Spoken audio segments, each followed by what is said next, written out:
They were the first large animals to fly. Their bodies were so bizarre that it's hard to imagine how they got into the air. They were pterosaurs, and they ruled the skies for 150 million years. I'm blown away by these animals. Pterosaurs are probably the weirdest animals that live on this world. They're the closest thing to living dragons the planet has ever seen. But they're not birds, and they're not bats. So what on earth are they? They're impossible animals. They're reptiles, and yet they're flying around. How on earth could these animals ever fly? And can they fly again? We joined one team on their quest to build one, as they hunt for evidence to unlock the mystery of their flight and piece together clues that may uncover their secrets. We're about to come face to face with the monsters of the sky.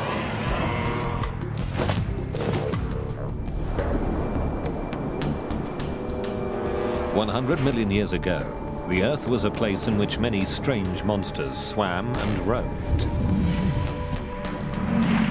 The planet was in the grip of giant reptiles, and the ancient game of hunt and kill played out on a scale we wouldn't recognize today.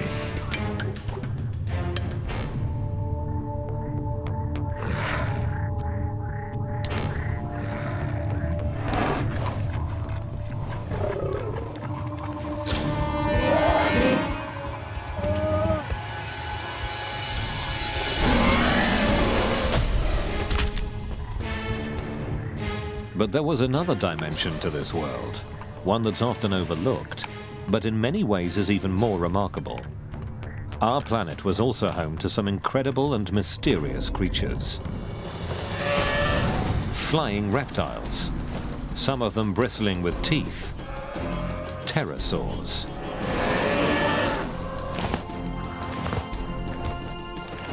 After insects, pterosaurs were the first animals to fly. And they became a global air force.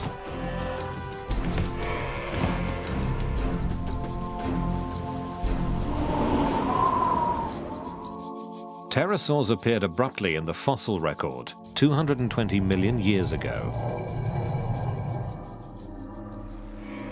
We still don't really understand how they evolved.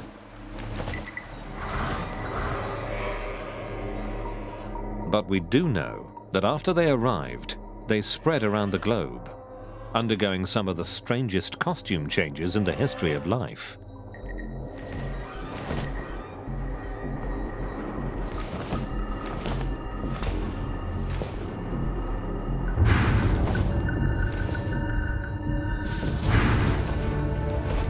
Some had short tails, others long.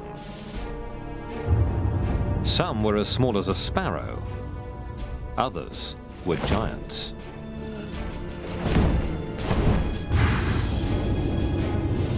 Many were covered with something like hair and sported flamboyant crests. They had outrageous jaws, fine-tuned for hunting. But for all their variety, it was flight that defined them. Somehow, these long-necked, gawky creatures not only worked out how to fly, they perfected the technique. 220 million years ago, this skill set them apart from every other large creature. Birds didn't even exist yet. But pterosaurs ruled the skies.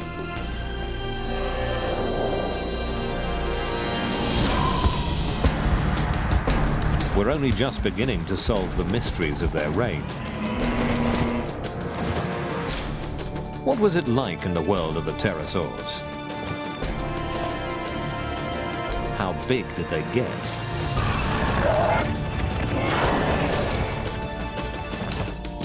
And how does an animal that resembles a broken umbrella get its ungainly body into the air and manage to fly?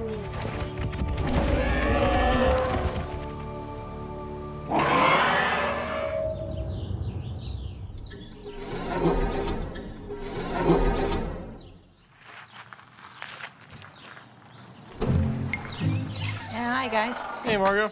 Hey, how's it going? Led by Dutch engineer and Stanford professor Margot Gerritsen, one team will try to build a model, a lifelike flapping and flying pterosaur. And there are instructions for building a pterosaur. They're written in stone. You have to get everything from the fossil record. So it's fascinating to try to put it all together like one big puzzle. It was a beautiful design, something that's extremely hard to duplicate. Gonna be real challenging, Paul, because if you To work out how pterosaurs flew, we need to understand the strength of their bones and how they moved.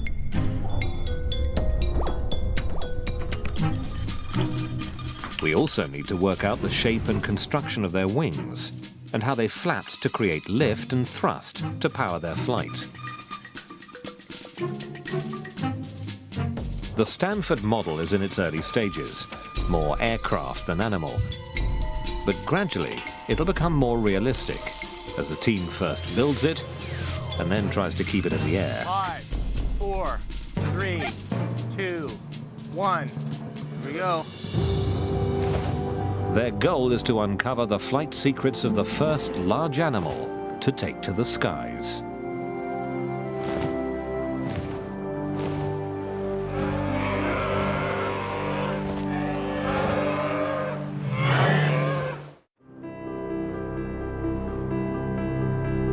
We used to think that birds and bats were the only big flyers in the skies.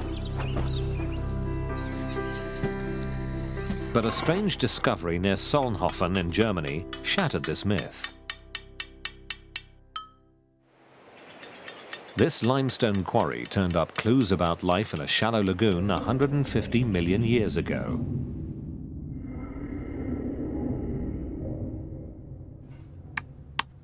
Less than 250 years ago, a quarryman here found something baffling. It seemed to defy explanation. Naturalists of the 1700s fumbled for answers based on familiar known creatures.